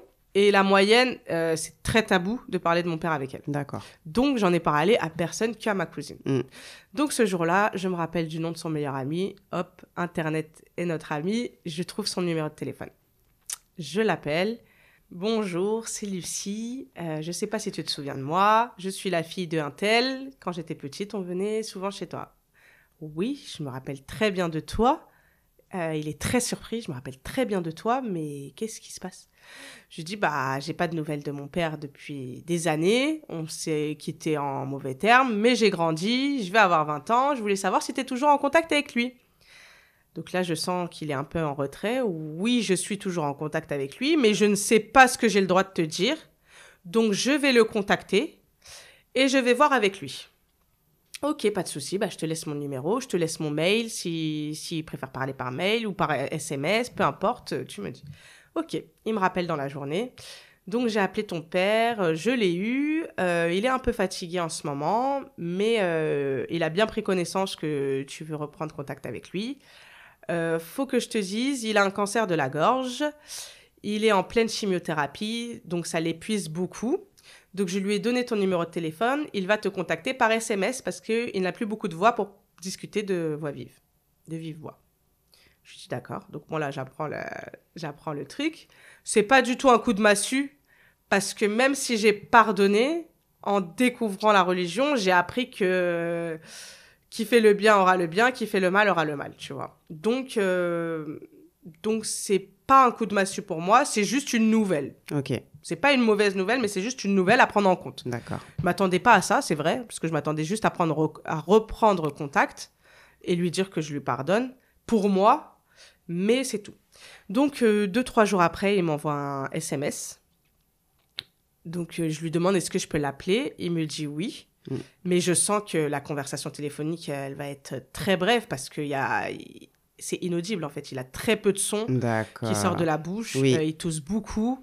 Il me dit qu'il est en pleine chimio, que c'est un traitement lourd, vu son âge, et que à l'écrit, c'est beaucoup plus simple pour lui. Donc, on passe par mail. Il me dit c'est plus facile par l'ordinateur que par le téléphone, les SMS et tout. Donc, je lui dis, OK, on passe par mail. Je lui envoie mon mail et tout ça. Donc là, on commence à parler pendant 15 bons jours. On parle par mail. Donc, je lui envoie des mails. Je lui explique pourquoi je suis revenue, pourquoi j'ai cherché après lui, que je suis musulmane, que j'ai décidé de lui pardonner pour moi et puis pour Allah, que au début, je voulais qu'il paye ce qu'il m'a fait, mais que maintenant, avec du recul, c'était écrit. C'était l'épreuve que je devais avoir. J'ai compris beaucoup de choses et tout ça. Donc, il n'est pas réceptif plus que ça, mais il comprend qu'il ne pourra plus me faire de mal, en fait, que j'ai grandi, que je suis devenue limite une femme, j'ai 20 ans à cette période-là, et que mon caractère, il s'est forgé grâce à ce passé et que il ne pourra plus m'atteindre, en fait. Donc ça, il le comprend. À ce moment-là, je ne lui parle pas du voile. Je parle juste du fait que je suis musulmane et que j'ai un cadeau pour lui, que j'aimerais bien le rencontrer. On convient d'un rendez-vous le 12 décembre 2012. Le jour de... Ouais, mais c'est aussi le jour de la supposée fin du monde du calendrier Maya. Le 12 décembre exactement. 2012. Exactement. Oui, je me rappelle. Donc, on est censé se voir le 12 décembre 2012. On se voit. Je lui avais dit que j'allais avoir un cadeau pour lui et je lui achète un Coran. D'accord. Je lui achète un Coran parce que je lui dis, moi, ce qui m'a apaisé, ça pourrait bien t'apaiser. Parce que mon père, il a toujours eu une colère en lui. Tout a toujours été décuplé. Mais ça, quand t'es petite, tu t'en rends pas compte. Et c'est avec l'âge, tu t'en rends compte que chaque événement, c'était un tsunami, mais parce qu'il y a quelque chose à l'intérieur, quoi. Donc, il me dit que lui, sa religion, c'est la cigarette et que ça ne l'intéresse pas, mais qu'il va quand même prendre le cadeau. Ok. Donc, je me dis, c'est déjà un grand pas. Ouais. On s'est vus donc un soir de décembre, il faisait froid et tout ça. Tu l'as senti apaisé, peut-être changé par... Je l'ai senti changer, mais pas par la maladie. Ah, d'accord. Il relativisait pas plus que ça, mais il avait plus la force de combattre tout et rien. Avant, mon père, le moindre petit truc, c'était un combat, c'était une bagarre, c'était quelqu'un dans la rue, c'était quelqu'un dans le bus, c'était pour tout et pour rien. Toute notre enfance, ça a été ça, ça a été des cris pour rien. Partout où il allait, il s'engueulait avec tout le monde. À la maison, il s'engueulait pour rien. Donc ce jour-là, je l'ai senti affaibli et qu'il n'avait plus son corps n'avait plus la force de se battre pour tout et pour rien, en fait. Mais sinon, ses pensées, Elles n'ont pas plus changé que ça. Parce que quand je lui ai dit que moi, je lui pardonnais parce que j'avais besoin de passer à autre chose et que j'avais besoin d'arrêter de nourrir cette rancœur, oh, mais il a minimisé la chose en disant « Oh, mais tu sais, ta mère, elle était responsable. Et puis, si elle n'avait pas fait ça, Ça ne se serait... Si elle n'avait pas fait ça, ça ne se serait pas passé comme ça. » Et tout ça. Et moi, il n'a pas... il ne s'est pas excusé envers moi. Il ne s'est pas excusé et surtout, il n'avoue pas sa responsabilité. Exactement. Pour lui, sa responsabilité était minime, aussi bien dans l'évolution de la maladie de sa mère que dans mon enfance. D'accord. Pour lui, j'en faisais des caisses. Je pouvais être blessée, mais que au corps. Mon âme, elle n'aurait pas dû être blessée plus que ça. Alors que quand tu détruis ton enfant, tu ne peux pas t'attendre à moins que ça. Exactement. Mais il n'en avait pas conscience. Mais j'étais pas pleine de reproches ou quoi. J'avais dit ce pourquoi je voulais le retrouver. Ouais. Donc, je lui ai dit. Donc, on s'est vu le 12 décembre. Et intérieurement, je savais que j'attendais de le voir pour passer le cap du voile. D'accord. C'était inconcevable d'aller le voir en portant le voile. Ah, ok. Donc, quand pendant ces 3 semaines, on a échangé par mail, moi, j'avais mis ce truc du voile en pause dans ma tête. D'accord. Parce que je me disais, va le voir d'abord. Tu peux pas dire, je suis musulmane, je porte le voile, je viens te voir, trop d'infos. Donc, ça m'avait freiné. Mais à partir du jour où je l'ai vu, le 12 décembre, 6 jours après, le 18 décembre 2012, j'ai dit, ça y est, c'est aujourd'hui. D'accord. Il n'y avait pas d'autre solution dans ma tête. Ça y est, j'ai attendu de le voir. En fait, c'était pas mon frein, mais c'était l'étape que je voulais faire avant. Ça y est, le 18 décembre, un mercredi matin, j'ai dit aujourd'hui, c'est aujourd'hui. Ah là là. Et donc, je lui ai pas annoncé tout de suite. Oui. Ouais. Je lui ai annoncé mi-janvier, je crois. D'accord. Parce que tu l'as vu le 12 décembre. Je l'ai vu le 12 décembre. Et vous êtes revus après? Non. Pendant des semaines et des années. J'ai essayé de lui dire, est-ce que tu veux qu'on se revoie? Est-ce que ceci, est-ce que cela? Mais non. Il avait toujours soit des excuses, soit je suis très fatiguée. Très fatiguée, c'était pas une excuse. Mais par la suite, j'ai appris que le reste, c'était des excuses. Il me disait qu'il était à l'étranger, que il n'était pas disponible, qu'il travaillait et tout ça. Mais c'était pas vrai. Donc, ça a duré de décembre 2012 à mars 2014. Tous les vendredis, je lui envoyais un message. Ok. Après la mosquée? Après la mosquée. Ah, trop bien. Ou parfois avant, hein. Oui. Mais en tout cas, c'était devenu le truc. Le vendredi, je prenais des nouvelles. Et puis, pour savoir si moralement ça allait. Et puis, je retentais. Et ça te dit qu'on se voit, au moins 2-3 fois par mois, je retentais. Et puis, c'était toujours la même chose. Mais c'est pas grave. En fait, j'avais plus d'animosité envers lui. Ça y est. Ça, c'était effacé. Je savais que qui j'étais. C'était en partie à cause de lui. Mais maintenant, je prenais le truc, je suis comme ça grâce à lui. D'accord, tu vois, okay. J'étais plus fâchée que ça. D'accord. Je me disais, bon, ça y est, il a eu son épreuve. Il est très affaibli. Ça y est. Genre, je pouvais que prier, tu vois. Il répondait à tous tes mails Il répondait à tous mes mails. Trop bien. Il répondait à tous mes mails. Parfois, 1 ou 2 jours de décalage selon la fatigue. Mais il répondait à tous mes mails. D'accord. Petite question. Pendant ces 1 an de correspondance, tes sœurs et ta mère étaient au courant ou pas du tout? Mes sœurs étaient au courant. D'accord. Mais furtivement. Ok. Ma mère, pas du tout. Ma mère, elle n'a jamais rien su. On lui en a jamais parlé. C'est trop la replonger dans des mauvais souvenirs. Tout ce qui n'est pas bon pour sa maladie. Donc, on a supprimé. Et on n'a plus jamais reparlé de mon père. Elle m'en a parlé de temps en temps quand j'ai eu mes enfants, quand j'étais enceinte. Mais vraiment furtivement, quoi. Donc, mes sœurs, elles savaient un peu que je discutais avec lui. Le jour où je l'ai vu, j'avais dit à ma petite sœur, la moyenne, est-ce que tu veux venir avec moi? Ça a été un non catégorique. Donc, j'ai pas plus insisté que ça parce que chacun son rythme, quoi. Oui. Donc, ça a duré jusqu'en février 2014. D'accord. Donc, bien 1 an et demi presque. Ouais, un an et demi après. Donc, j'avais des nouvelles régulièrement. Maximum 2 semaines, je restais sans nouvelles. J'envoyais des messages, il me répondait toujours. Ça arrivait que ce soit lui qui prenne des nouvelles. Donc, c'était très bien. Ouais. Et puis en février 2014, je sens qu'il est très très fatigué, donc je prends des nouvelles, mais je le laisse un peu tranquille, tu vois. En mars, début mars, je prends des nouvelles, et puis j'ai pas de retour. Donc entre-temps, je lui avais dit par SMS, désormais c'est comme ça que je sors. Et je lui avais envoyé une photo de moi voilée. D'accord. Donc il m'avait dit, je suis fatiguée en ce moment. Mais j'essaye de prendre sur moi, je me repose. Pour ce qui est de ta photo, je n'ai rien à dire. Basta. C'est tout. Donc moi, ça m'allait, parce que moi, je voulais juste l'informer. Il a reçu l'info. Il savait qu'il pouvait rien me dire qui pouvait m'atteindre. Donc j'ai reçu l'info, j'en prends compte, ok. Mais depuis tout ce temps, on s'était pas revus. Donc, je me suis dit, c'est bon, je vais pas attendre de le voir pour lui dire. Donc, ouais, ça devait être fin 2013 que je lui ai dit. D'accord. Donc, 1 an après l'avoir vu. C'est ça. Et 1 an après avoir porté le voile. Ouais. Donc, arrive mars 2014, je prends des nouvelles comme tous les 10 jours à peu près. Et j'ai pas de réponse. Donc, je me dis, bon, ça fait 3-4 mois que je lui ai dit pour le voile. Peut-être que c'est compliqué à assimiler. Il était un peu plus distant dans les messages d'avant. Donc, je me dis, bon, ça doit être ça.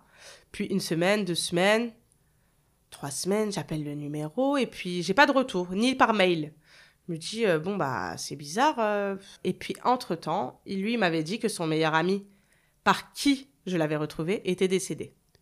Oh mince. Et donc, il m'a dit que ça lui avait mis un gros coup au moral et tout ça. Donc je comprends. Et surtout qu'il est décédé pas très longtemps après que j'ai repris contact avec lui. Peut-être 3-4 mois. Okay. Donc, non, mais si il était mort avant, je n'aurais jamais pu reprendre contact parce que c'était lui la porte du contact. Je n'avais que son nom à lui. D'accord. Je n'avais que son nom à lui et son adresse. Donc, quand il m'avait dit ça, ça m'avait beaucoup affaibli. Moi, je lui ai dit, ah ouais, c'était écrit. Parce que c'est lui qui a fait que je te retrouve. Exactement. Sans lui, je ne t'aurais pas retrouvé. Exactement. Donc, depuis tout ce temps, donc là, en mars, je n'avais pas de nouvelles de lui, je n'avais plus personne à qui demander. Donc, je me suis dit, comment je vais faire ? Ce que j'ai fait, c'est que j'ai appelé sa commune de naissance. D'accord. Parce que je me suis dit, dans le pire des cas, s'il est mort, ils ont dû l'inscrire sur son acte de naissance. Ah, yes. Quand il y a un décès. Ah, ouais. Donc, je me suis rappelé, j'ai regardé dans mon acte de naissance, sa commune de naissance, je les ai appelés. Le monsieur m'a dit, écoutez, je ne peux rien vous dire par téléphone, il me faut la page de votre livret de famille à vous, comme quoi c'est bien votre père. Vous me l'envoyez avec votre justificatif d'identité et ensuite on vous répond sous 7 jours. Ok, d'accord, donc je fais tout ça le jour même, je crois. 7 jours plus tard, je vais à Deauville avec ce qui deviendra mon futur mari. D'accord. Je vais à Deauville, mais moi, toute légère, hein, je suis pas... Bon, il m'a toujours pas répondu à mes messages, mais il est fatigué, quoi. Je vais à Deauville, ma cousine qui s'occupe de ma mère à ce moment-là appelle mon futur mari. Elle lui dit, on a reçu le courrier de la mairie de la commune de naissance. Il est décédé. D'accord. Il est décédé, donc le 10 mars. Okay. Donc là, on était fin mars, ça faisait 3 bonnes semaines que j'avais pas de nouvelles. D'accord. Il est décédé le 10 mars. Donc 1 an et 4 mois après qu'on se soit vus. Donc là, elle dit ça à mon copain. Mais sauf que lui, il sait pas comment le dire. Ouais. Mais ça, par contre, avec lui, il a suivi tout le cheminement. Le jour où je l'ai vu, c'est lui qui est venu me chercher parce qu'il savait que ça pouvait me tourmenter et tout ça. Donc lui, il a vraiment tout suivi du début à la fin. Il a été là et tout. Sauf que c'est lui qui a eu la tâche la plus compliquée, le point final à m'annoncer, quoi. Ouais. Donc on est dans un magasin, il me dit, il faut qu'on sorte. Enfin, on sort du magasin et là, il me le dit. Je m'attendais pas à réagir comme ça, mais ça a été plus fort que moi. Genre, ça a été une tristesse immense, mais aussi un soulagement. Ah ouais. C'est trop bizarre de dire ça. Mais je savais à cette période-là qu'il ne pouvait plus me faire de mal. Parce que comment j'étais devenue forte. Mais là, ça a été le point final et il ne te fera plus jamais de mal. D'accord. Et ni à moi, ni à mes sœurs. D'accord. Ça a été le début du... Ça y est. D'accord. Donc là... t'avais l'impression de vivre encore en apnée, malgré qu'il était sorti de ta vie, que t'avais fait le choix de retourner vers lui. En fait, pas en apnée, mais j'avais toujours peur qu'il puisse revenir. D'accord. Même si moi, j'avais 20 ans, ça y est. Moi, ma petite sœur, elle avait 13 ans. Donc l'âge l'âge à laquelle il était parti pour moi, je me suis dit, on ne sait pas de quoi est fait. Ma mère, ça se trouve, elle est toujours amoureuse de lui. Imagine, un jour, elle revient, elle le reprend. Wow. Quelle vie. Ouais. Quelle vie. Même si moi, j'ai 20 ans, je sais que je partirai. Quelle vie. Là, ça a été le point final. Il ne pourra plus nous faire du mal. Il ne pourra plus jamais revenir. Sachant que j'ai oublié de mentionner qu'un jour, ma mère et mes sœurs, elles l'ont vu à Saint-Lazare et qu'il n'a pas reconnu une de mes sœurs, la plus petite. Et il a dit, vous avez adopté quelqu'un. Mais avec du déni. Ok. Et que ma mère, ce jour-là, elle était en total fauteuil roulant à cette période-là. Ouais. Lui, il l'avait connu encore qui marchait un peu, mais elle était totalement en fauteuil roulant. Et ma deuxième sœur était pétrifiée par lui. Oh, petit cœur, ouais. Pétrifiée, genre, elles sont revenues, c'était l'histoire du mois, quoi. D'accord. Alors que moi, je m'étais dit, si je l'avais vu, là, ça m'aurait rien fait. Mais bon, j'ai pas été dans la situation. Et c'est vrai que quand je l'ai vu après, ça m'a rien fait, mais peut-être parce que c'est moi qui ai été dans la démarche. Là, elles l'ont croisé. Exactement. Et surtout, sans moi, ça a été un peu dur pour elle dans le sens où elle s'y attendait pas du tout et ça relève des traumatismes, tu vois. Donc, ce jour-là, j'apprends qu'il est mort. Donc, je rentre chez moi et il faut que je le dise à mes sœurs. Parce que mes sœurs, elles savent que je l'ai vu il y a 1 an et 4 mois. Elles savent que j'envoie des messages de temps en temps, mais elles savent pas que j'ai demandé un acte de naissance à sa commune de naissance. Un acte de parce décès. que un acte de décès à sa commune de naissance parce que j'avais plus de nouvelles depuis 3 mois. Elle savait qu'il était mourant? Elle savait, je leur avais dit qu'il a il a un cancer. Un cancer de la gorge, ouais. Ouais. Donc, je rentre et je leur dis. Attends, petite question. Dis-moi tout. Moi, je suis dans les émotions et tout. Ouais. Parce que oui, ton futur époux, il t'annonce la nouvelle. Est-ce que t'as pleuré? J'ai pleuré et j'ai vomi. C'est pas vrai. Ouais. Okay. Alors que c'est quelque chose que j'avais imaginé 1 an et demi plus tôt en voulant reprendre contact. J'avais imaginé que peut-être il soit mort. Et je me suis dit, c'est écrit. Genre, J'étais vraiment dans cette période-là, j'étais vraiment dans... Tout a une raison. Ça veut dire que si tu ne dois pas le revoir, c'est que c'est écrit. Donc, je m'attendais à aucune réaction de ma part. Déjà, tu lui as parlé, déjà, tu as repris contact, tu lui as dit que tu as pardonné. Non, j'ai pleuré et j'ai vomi. Mais j'ai vomi. Wow. Genre, c'était mon corps qui a besoin de sortir quelque chose. Ok. J'ai vomi. Et bizarrement, la première chose à laquelle j'ai pensé, en fait, j'avais une cousine. J'avais une de mes cousines, ça faisait 2 ans, on ne se parlait pas. Ouais. Et j'ai dit à mon mari, il faut que je la voie. Avant même de rentrer chez moi voir mes sœurs, il a fallu que je voie ma cousine. Et je sais pas, j'avais besoin. En fait, c'était la personne la plus importante dans tout le cheminement, dans toute ma vie, de mes 13 ans à mes 18 ans. C'est-à-dire, pour cette épreuve à mes 20 ans, j'avais besoin d'elle, quoi. Donc, j'ai été la voir et tout. Et après, j'ai été voir mes sœurs. Je n'ai pas parlé pendant 2 ans à cette période-là. Et en fait, ce moment-là où j'étais, je sais pas si c'était de la tristesse, mais j'étais le plus vulnérable. Et j'avais besoin d'elle. D'accord. Ouais, j'avais grave besoin de parler avec elle. Pourtant, elle m'a rien dit de plus que ça va aller et tout. Mais j'avais besoin de lui parler. Donc, on a fait Deauville-Paris en 1 heure. D'accord. 1 heure, même pas 20, je crois. Ok. Et je suis allée la voir. Ensuite, je suis rentrée chez moi et il fallait le dire à mes sœurs. Fallait le dire à mes sœurs. Donc, la petite, elle a dit, je le connaissais pas, mais ça fait de la peine. Ah, ok. Ok, tant mieux. Enfin, oui. Après, nous, on n'est pas très expressives. Donc, à cette période-là, on n'était pas très expressives. Ok. Donc, le fait qu'elle ait verbalisé ça, c'est déjà beaucoup. Ok. Et puis, la moyenne, elle qui était c'était très tabou pour elle de parler de mon père. Et elle a fondu en sanglots. Oh, petit cœur. Et elle a mis du temps à réaliser. Mais elle aussi, c'était un soulagement dans le sens qu'il ne pourra pas revenir. Ça a été ça aussi.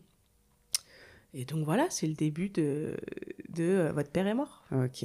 Et ça a été aussi... est-ce qu'on peut dire qu'il y a une nouvelle vie qui a commencé pour vous à ce moment-là? Et attends, tu as dit à tes sœurs, mais est-ce que tu en as parlé à ta mère? Non. On n'a jamais parlé de ça à ma mère. Aujourd'hui... Aujourd'hui encore, on ne lui a pas parlé de ça. D'accord. Mais tous les décès en général... On lui a dit que pour celui de sa mère. D'accord. Elle a perdu son frère. Oh, petit cœur. On lui a pas dit parce que elle est trop vulnérable, en fait. Chaque source de stress peut être une poussée de sa maladie, et sachant déjà dans l'état dans lequel elle est, on ne veut pas lui apporter plus que ce qu'elle n'a déjà. Et surtout, elle ne les voit pas. Donc, c'est pas quelque chose qui va chambouler son Exactement. quotidien. Ça va rien changer. Sa mère, ça a chamboulé parce que ma grand-mère venait tous les jeudis. Quand il y avait le marché, ma grand-mère venait. Donc, et puis ta mère, on est obligé de te le dire. Ouais. Et quand on lui a dit, elle venait de mourir chez elle, elle nous a dit, je veux la voir. Donc, on a été. Elle l'a vue morte. Et je me sentais pas capable de pas lui dire.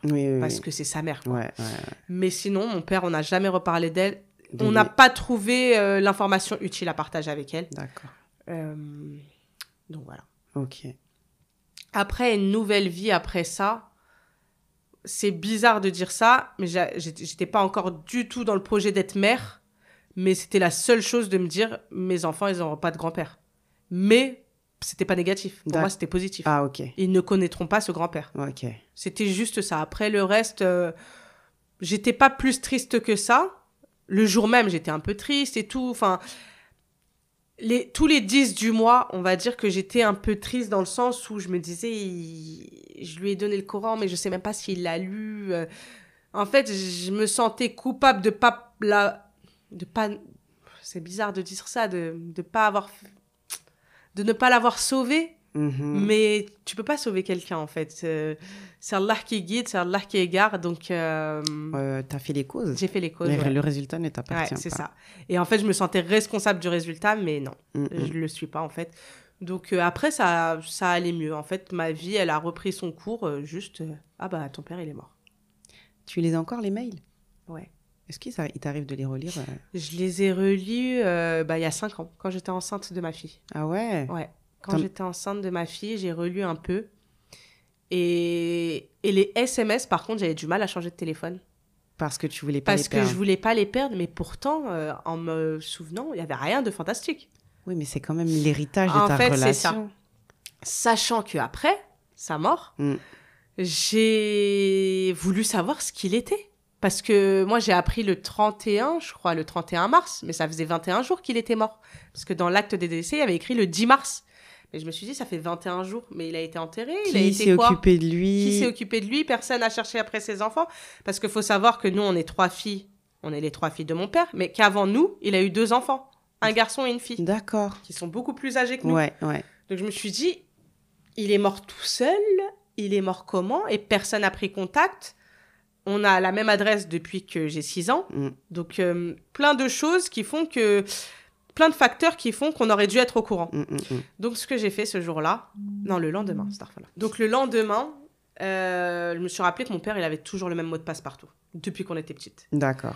Et mon père, ce qu'il faisait, il était le roi pour ça, il écoutait les messages vocaux de ma mère à distance. D'accord. Et moi, je voyais comment il faisait. Donc, ce jour-là, j'ai fait la même chose. J'ai réussi à rentrer dans sa boîte messagerie, boîte vocale, exactement. Ouais. Et donc, j'ai écouté, là, il y avait un petit 25 messages. Il y avait mes messages à moi, donc il n'avait jamais écouté depuis le 10 mars, bien sûr. Et puis, il y avait les messages d'une certaine Laura. Ok. Une Laura, et puis il y avait des messages de personnes. Ça fait, j'ai pas de nouvelles de toi, nanana. Donc, 2-3 personnes, mais une Laura. Et une Laura qui disait, c'est Laura de Emmaüs. Okay. Et donc, moi, ce que j'ai fait ce jour-là, j'ai fait rappeler le numéro du message. Donc, je l'ai rappelé. Et donc, avec mon numéro, elle me répond et tout. Je lui dis, oui, bonjour, je viens de rentrer dans la messagerie vocale de mon papa. J'ai entendu des messages de vous. Je voulais savoir. Elle me dit, mais c'est qui votre papa? Je lui dis, c'est un tel. Elle me dit, ah, mais oui, mais vous savez? Je lui dis, oui, je sais. C'est pour ça que je suis rentrée dans la boîte vocale, mais je voulais savoir un peu sa vie et tout ça, parce que nous, on échangeait par message. Mais là, je découvre que peut-être il était chez Emmaüs. C'est flou dans ma tête. Elle me dit, oui, votre papa, il était dans un logement Emmaüs depuis de nombreuses années. Il aidait l'association quand il était en forme. J'étais son... comment on dit? Assistante sociale. En fait, elle travaillait dans le social. Chez Emmaüs, donc elle l'a suivi pendant 4-5 ans. Elle l'a rencontré lors de son premier stage et donc elle s'était liée d'amitié parce qu'il a l'âge de son papa. Mais je ne savais pas qu'il avait 3 filles. Ah si, c'est nous. Coucou, c'est nous. Ah ouais. Bon si vous voulez, on peut se rencontrer parce que Donc, si vous voulez, on peut se rencontrer. Ok. On se rencontre 2 jours après. Donc, on va dans son logement. Parce qu'elle me dit, qu'est-ce qu'on va faire de toutes ces affaires? Je lui dis, donnez-les à ses amis. S'il a des amis S'il a des amis dans le besoin, vaut mieux que ça leur serve. Mais moi, je voulais savoir les circonstances de sa mort, en fait. Elle me dit, il s'est levé ce jour-là. Il est parti prendre son café au café en face, comme tous les jours. Et il a fait une crise cardiaque. Ah ouais. Tout seul, debout, comme ça. Je lui dis, d'accord, ok. Elle me dit, mais il était très, très affaibli par la maladie. Et c'était très dur. C'était devenu très dur, le quotidien pour lui. Il ne s'alimentait plus. Quand il est mort, il faisait 39 kilos. Ah ouais, d'accord. Donc, il était très, très fin. Elle me dit, mais là, vous avez repris contact, ça tombe bien parce que nous, c'est Emmaüs qui prenons en charge l'incinération. Mais le commissariat, ils ont ses affaires, donc il faut les récupérer. Elle me dit, je vais vous donner le contact du monsieur qui s'occupe ça au commissariat du 14e. Ok, d'accord. Je lui dis, mais ça se passe comment pour l'incinération? Elle me dit, déjà... Vu que personne n'a réclamé le corps pendant les 20 premiers jours, c'était sûr qu'il allait être incinéré. Je lui dis, mais de toute façon, le connaissant, depuis toute petite, il nous a dit ça. Il nous a dit que c'était son choix, qu'il retournerait à la mer. Selon ses mots, qu'il serait en poussière à la mer. Il avait l'âme d'un marin. D'accord. Donc, c'était ses dernières volontés. Ses dernières volontés, sûrement. Et en tout cas, il avait dit à personne dans son entourage qu'il voulait que ça change. Donc, d'accord. Donc, je vais quelques jours plus tard au commissariat du 14e. Je vois le monsieur. Il me dit, pourquoi vous ne vous êtes pas déclaré plus tôt? Je lui dis, mais j'avais aucune connaissance de tout ça. J'ai dû demander un acte de naissance avec apposer la notion décédé pour savoir qu'il était mort, quoi. Il me dit, d'accord. Il me donne son sac dans un sac en carton. D'accord. Mon père fumait beaucoup. Ok. Donc, une odeur de cigarette, mais j'ai beaucoup de mal à l'ouvrir. D'accord. Parce que je ne sais pas ce que je vais y trouver. Le monsieur me dit que c'est que ses affaires. Qui portait sur lui, sur lui au moment. Parce que toutes les affaires, quand j'ai visité son appart, j'ai dit à son ancienne assistante sociale de les donner à des personnes dans le besoin, ou même chez Emmaüs ou quoi. Donc, elle m'a dit, on va tout donner, même certainement des gens dans son entourage qui étaient beaucoup plus dans le besoin que moi. Mais son sac de ses affaires, en fait, ça allait me montrer sa corpulence, parce que la dame m'a dit que pendant l'année passée, il avait perdu beaucoup de poids. Moi, quand je l'ai vu, il était déjà amaigri. Mais là, en voyant les vêtements, j'ai vu que c'était un corps d'adolescent. D'accord, ok. Donc, je crois que j'ai pris 1 ou 2 jours pour ouvrir, mais ça sentait tellement fort que ça y est, je ne pouvais pas les garder, quoi. Et donc, je les ai pris. Je me suis débarrassée de tout ce qui sentait mauvais. Je crois que j'avais gardé que le manteau. Et il y avait un papier de la poste dans sa poche. Et son assistante sociale m'avait dit qu'il fallait que je contacte sa poste parce qu'on serait les héritières de son compte. Donc, je les contacte. J'ai rendez-vous, je ne sais pas, peut-être une semaine après. J'y vais parce que c'était la poste de où il habitait, dans Paris. Ouais. Donc, le monsieur, il me dit, il y a 2,28 € dans le compte, donc il faut que je vous les donne. Je lui dis, mais pardon. Donc, il m'a donné 2,28 € en pièces. Ok. Ça m'a marqué, en fait. Oui. Donc, il restait que ça de lui. D'accord. 2,28 €. Ok. Et après ça, ça y est. Je suis restée en contact avec cette dame, Laura. Ouais. On se parle encore jusqu'à aujourd'hui. C'était en 2014, mais on se parle encore régulièrement, on va dire. On s'est fréquentés pendant longtemps après ça, parce que j'avais besoin de savoir comment il avait évolué à partir du moment où il est parti de chez nous jusqu'à sa mort. Ouais. Donc elle l'a connu peut-être 4-5 ans après qu'il soit parti de chez nous, mais il lui avait raconté un peu ce qu'il avait fait pendant ce temps-là. Et voilà, j'ai appris quelques petits trucs, mais son caractère n'avait pas plus changé que ça. D'accord. Ce qu'elle me racontait, elle, c'est un peu la continuité de ce qu'il avait été avec nous, quoi.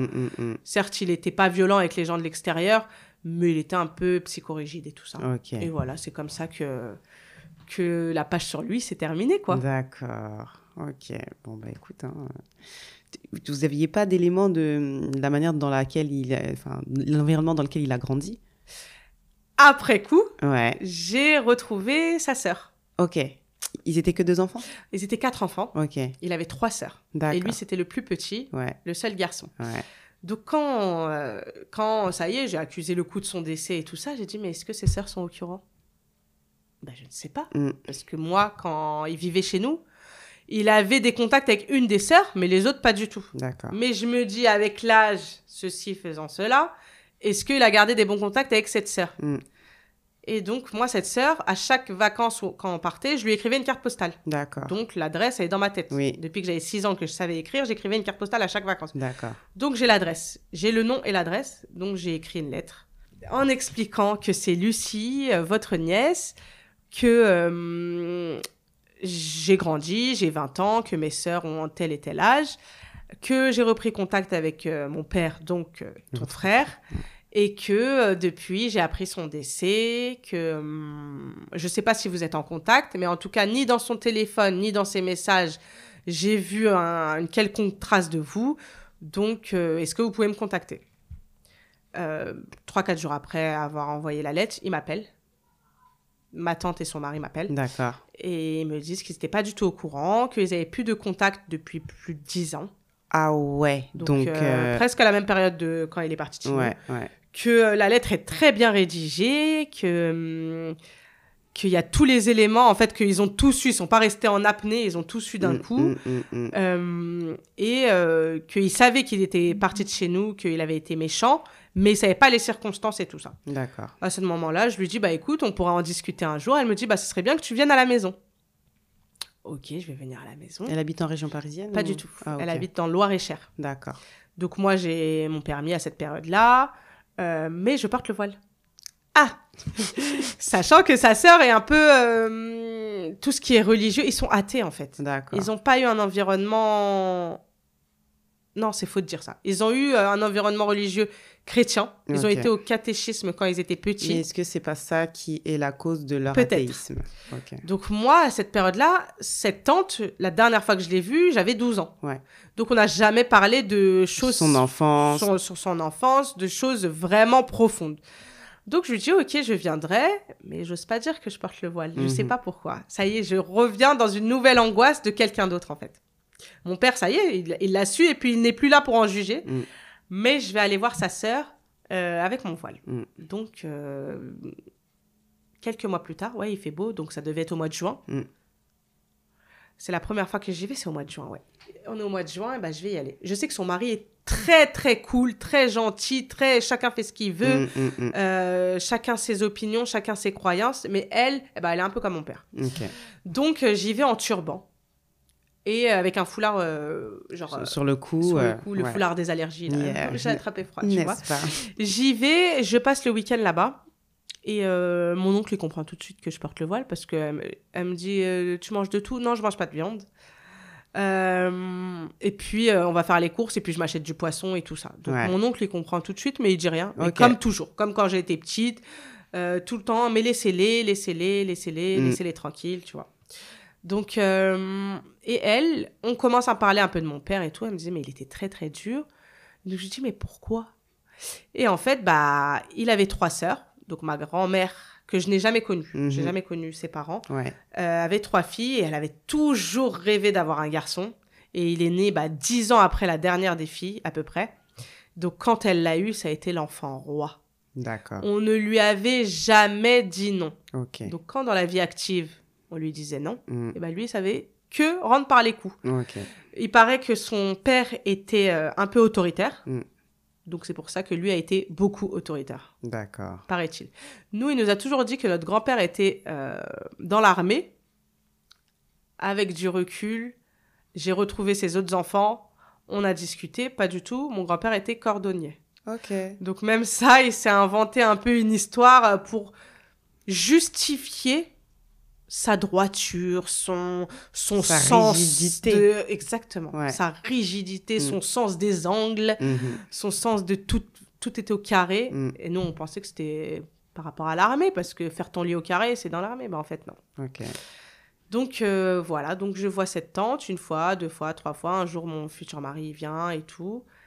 Et donc, en fait, je comprends que on ne lui a jamais dit non dans l'enfance. D'accord. Et c'est donc, à partir du moment où on lui disait non... il rentrait dans des colères. Et faut savoir que sa première femme aussi a divorcé pour violence. D'accord. Et donc ça, je l'ai appris à ce moment-là, parce que lui, il nous a jamais parlé de ses autres enfants, ni de son premier mariage. C'était tabou. Pourquoi vous voulez savoir ? Je sais que quand j'avais 6 ans, j'avais vu mon grand frère, donc son premier fils, mais furtivement, quoi. J'ai une image de lui, je me rappelle juste de lui parce qu'il avait le bras dans le plâtre. Ok. Et c'était sur un terrain de sport. D'accord. C'est tout. Ok. C'est tout. Vous n'avez pas de contact avec eux? Moi, j'ai repris contact. Moi, je D'accord. reprends contact avec tout le monde. Super. J'ai repris contact avec lui quand j'étais enceinte de ma fille. Donc, au moment où j'ai relu les mails avec mon père et tout ça, je me suis dit, mais attends, j'ai vu sa sœur. Donc, sa sœur, elle l'a dit à ses 2 autres sœurs. Et sa sœur est morte entre-temps. D'accord. Mais est-ce que ses autres enfants sont au courant? Ah. Donc, j'ai fait le schmilblick dans le sens inverse. Ouais. Je me rappelais, quand ma tante me parlait de sa première femme, elle mentionnait son nom. Mhm. Donc, ce que j'ai fait, je savais le nom de mes frères et sœurs, par contre. J'ai toujours su ça depuis que j'étais petite. Ouais. Donc, j'ai trouvé le nom de cette dame sur Facebook. En fait, il y en avait plein. C'est un nom commun. Ouais. Mais je cherchais dans les amis quelqu'un qui aurait deux enfants du même nom. Oh là là, mais toi, J'ai trouvé. Détective. J'ai trouvé mon frère. Ok. Et en voyant sa photo de profil, il y avait aucun doute Sur le fait que... sur le fait que ce soit le fils de mon père. D'accord. C'était mon père en jeune. Ok. Donc, j'ai repris contact. Mon congé maternité de ma première fille, il m'a servi à ça, hein, franchement, Ok. à mettre les idées au clair. D'accord. Et m'a permis de ça. Donc, j'ai repris contact avec lui. Il faut savoir qu'il habite à 7 minutes de chez moi. Une sortie de la A15. Il habite à Franconville. Ok. Qu'il travaille à Porte d'Asnières, à Sceaux-Ouest, là où je passe ma vie. Donc, j'aurais vraiment pu tomber sur lui un jour. Par hasard, ouais. Ma sœur travaillait à Sceaux-Ouest. Ok. Donc, vraiment. Donc, je reprends contact avec lui. Je lui annonce que son père est décédé. Mm. Et bizarrement, comme moi, il me dit c'est un soulagement. D'accord. Et pour la même raison que moi, D'accord. mes enfants ne le connaîtront pas. Ah ouais. Et donc, moi, je n'avais jamais eu de discussion avec lui. Je comprends que lui, il a subi la même chose que moi, j'ai subi dans ma fratrie. Et lui, c'était lui le plus grand, il a subi la même chose. Donc, on se rencontre, on va manger avec ma plus petite sœur. D'accord. La moyenne est toujours un peu en retrait De tout ce sur qui peut lui tout ce qui rappeler. concerne mon père Ouais, ouais. à cette période-là. Donc, on va avec ma petite sœur. J'ai 27 ans à cette époque-là. Donc, c'était il y a 5 ans. Ça se passe très très bien. Donc c'est ce jour-là que je découvre que mon grand-père était cordonnier et non dans l'armée. Ok. Parce que moi j'avais jamais verbalisé ça en fait à ma tante parce que ça coulait de source. Pour moi ton père il était dans l'armée. Ouais. Donc non, il me dit mais mon grand-père il était cordonnier et lui il l'a connu parce qu'il a 15 ans de plus que moi. Ouais. Donc lui il l'a connu D'accord. et donc il savait que son père était remarié mais il se disait qu'il va pas faire les mêmes erreurs et tout ça. Que nenni, il a fait pire. Et donc, lui, il a 2 enfants, un garçon et une fille. Et il est très content que ses enfants ne connaîtront jamais son père. Eh ben, c'est Et voilà, malheureux. la boucle est bouclée. C'est Donc, j'ai repris contact avec lui. Sa sœur, on s'est jamais rencontrés. Elle était un peu distante par message. Ouais. Et j'ai dit, je comprends, ma petite sœur, c'est la même chose. Mm, Ils ont peut-être vécu le traumatisme de la même manière. Donc, j'ai pas du tout insisté. Ok. Et lui, après, il est venu chez moi quand j'ai accouché pour voir ma fille. Il est venu avec sa fille et sa femme. On a passé un bon petit moment et puis on est en contact. En message de temps en temps. Ok. Voilà. Il habite juste à côté. Super. C'est fou. Ouais, c'est fou. Ouais. Et donc maintenant, tout le monde était au courant. Et puis lui, j'avais aucun problème par contre à lui dire je porte le voile. D'accord. Et En fait, je l'ai même pas mentionné. Ok. Genre, je suis venue le jour J avec mon voile. Eh ben voilà. C'était pas... Vu que c'était mon frère, mais que de Il y a sang, aucun... Ouais, vous avez... Il y a pas d'émotion, en fait, il n'y a dans pas votre... d'émotion. Exactement. dans votre relation. Exactement. Mm. Il n'y avait pas d'affect, il n'y avait rien qui entrait en jeu. Je porte le voile. Ouais. Ça te convient, tant mieux. Ça te convient pas, tant pis. Et alors, au contraire de mon père, mais lui, il était, mais chacun fait ce qu'il veut. Ah, clairement. Clairement. Et en fait, je pense qu'on est tout l'inverse de pourquoi ce qui nous a éduqués et nous a rendus malades, entre guillemets. Et on n'est pas comme ça. Lui, il est très ouvert d'esprit. Il est très... on a les mêmes réactions à propos de mon père. D'accord. Je pense qu'on a les mêmes traumatismes aussi. Oui, mais vous êtes les aînés aussi En de fait, votre c'est ça. fratrie On a aussi. on est les aînés et on a vécu les mêmes tortures, entre guillemets. Ok. C'est juste, comment dire, la façon de faire qui avait changé, Mm. mais les sévices ont été les mêmes. D'accord. Donc voilà. Ok. Aujourd'hui, comment tu te sens dans ton foulard Et très bien. C'est étrange, mais pour moi, j'ai pas l'impression d'être éprouvée par mon voile. Je suis éprouvée par autre chose, mais j'ai pas l'impression que ce soit difficile. Je me le suis approprié à 100%. Mm. Je me vois pas sans, mais pourtant, je demande à Allah de m'aider à le garder toute ma vie. Parce que je sais qu'en un coup de seconde, on peut se retourner et qu'il n'y a pas forcément de cause autre que moi-même. Mais au quotidien, je ne le vis pas comme une épreuve. Mais je comprends celle pour qui c'est dur. Ouais, je comprends celle pour qui c'est dur parce que j'en ai dans mon entourage pour qui c'est dur. Mais moi, en fait, j'ai l'impression de m'y être attachée pour montrer que je suis musulmane. C'est bizarre de dire ça. T'avais besoin qu'on te reconnaisse en tant que musulmane, c'est ça? En fait, j'avais besoin de pouvoir faire ce que je veux. En fait, pendant toute mon enfance, même si je priais Dieu, j'avais pas le droit. C'était dans ma tête, sous ma couette. Et quand je priais Dieu, c'était très approximatif. Hein.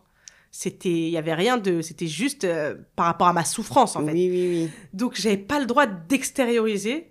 Et donc, je pense que mon voile, maintenant, c'est devenu déjà, je pense que ça fait partie de mon identité, maintenant, avec les années. Oui. Mais c'est devenu mon truc. Oui, je suis musulmane et j'ai pas honte. Ouais. J'ai pas honte. Ouais, Okay. c'est surtout ça. J'ai pas honte. Genre, maintenant, j'ai honte de... J'aurais pu avoir honte que devant mon père, en fait, de porter le voile. Ouais. Maintenant, devant personne, je peux avoir honte. Ok. Genre, c'est non. Ça te plaît, tant mieux. Ça te plaît pas, tant pis. Comme Alors que ça devrait être pour tout, hein. Oui. Mais le voile, au début, c'était dans ma tête, c'était compliqué vis-à-vis de mon père. Je me suis dit, j'ai pas envie de repartir dans des histoires. Ça y est, j'ai 20 ans, j'ai mis 7 ans à m'en remettre. Et je sais même pas si j'étais complètement guérie, oui, hein. Ouais. Mais j'ai pas envie de repartir dans du chahut pour un voile, tu vois. D'accord. Et pourtant, à cette période-là, ça me pesait énormément parce que Ok. j'y pensais tous les jours. Je disais, tu jeûnes, tu essayes d'avoir le bon comportement, tu fais la prière, tu manges halal, tu te comportes bien avec ta mère au maximum que tu puisses le faire, mais le voile, Il y a un blocage. tu te dis, ça me concerne pas. Ah, ok.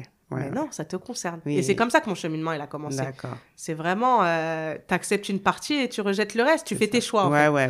Et ça je me disais, mais je peux pas être une hypocrite, en fait. D'accord. Mais là, aujourd'hui, non. Je me sens, alhamdoulilah, je me sens très facilitée vis-à-vis du port du voile. Ouais.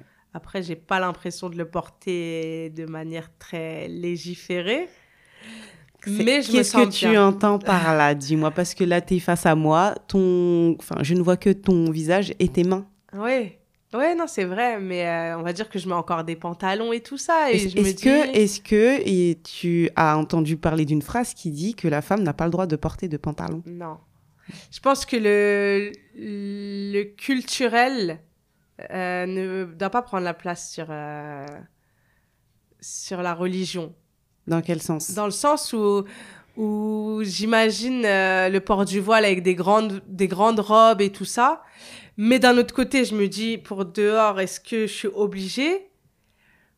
Mais en contrepartie, en fait, je me dis, je dois m'habiller comme je prie. Et là, je prierai pas comme ça, tu vois. D'accord. Je prierai pas avec un haut court ou des trucs comme ça.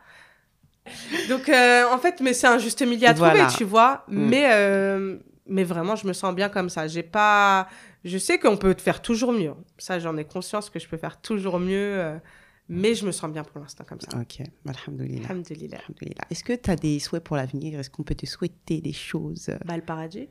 Ah, mais ça, des franchement, moindres. non, mais qu'on s'entende, toutes mes invités et toutes les personnes à qui j'offre un sourire, on va dire, rendez-vous au paradis, en fait. Inch'Allah. Rendez-vous au paradis. Faisons les causes, Ouais, faisons les causes. parce que je n'ai jamais croisé quelqu'un qui me dit qu'il veut aller dans la GN.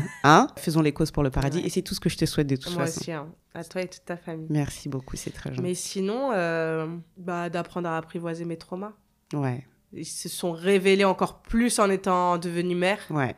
Et je pense que c'est ça maintenant qui est le plus difficile au quotidien. Parce que j'ai passé l'éponge sur tout le reste. Ouais, Mais ne pas refaire la même chose, c'est ça le plus dur. ok. C'est tout. Bah écoute, que Dieu te facilite dans tout Amen. ça et qu'il t'accompagne dans cette aventure. Amen. Et pour être allé sonner à la porte de ton papa après tant d'années, enfin voilà, je pense que t'es sur le bon chemin pour... Oui, je pense. Ouais. Mais après, on agit parfois... on s'en rend pas compte comment on agit. Et c'est surtout les conséquences qui me font mal. Je me dis, j'ai pas envie... On voit souvent une phrase sur les réseaux, ne donne pas une enfance à tes enfants dont ils devront guérir. Ouais. Et c'est exactement ça. Parce que... qu'on guérit jamais complètement. Et c'est la vérité. Je sais, je me voile pas la face en me disant que ni mes sœurs ni moi ne pouvons guérir à 100%. On a des traumas et on a des choses dans le quotidien qui les montrent. Et c'est la vérité. Il y a des choses qu'on accepte. Des choses pour quelqu'un d'autre, ça serait rien du tout. Et nous, c'est une montagne. D'accord. Tu vois, donc c'est juste ça. Apprendre à vivre et surtout apprendre à les apprivoiser. Ok. Bah écoute, c'est entendu. Merci à toi. C'est moi qui te remercie. Pour ce temps de parole. Merci beaucoup. Et j'espère que cet épisode, en tout cas, il va t'aider et peut-être t'aidera tes sœurs et toi, peut-être à entamer une discussion sur des choses plus profondes. Peut-être. Hein. Et puis bon, que ça sera une perche que tu pourras leur tendre pour parler de certains sujets. Autant sur le voile que sur autre chose. N'est-ce pas? Bah, je te remercie. Merci à toi. Je te souhaite plein de bonnes choses. Merci à toi aussi. Voici venue la fin de cet épisode. J'espère que celui-ci vous a plu. N'hésitez pas à laisser des commentaires et à aider le podcast à avoir plus de visibilité sur les plateformes d'écoute en cochant les 5 étoiles. Vous pouvez m'écrire sur le compte Instagram ou par mail via les liens en description. Dévoilé est un podcast produit et réalisé par Polycac Studio. À bientôt.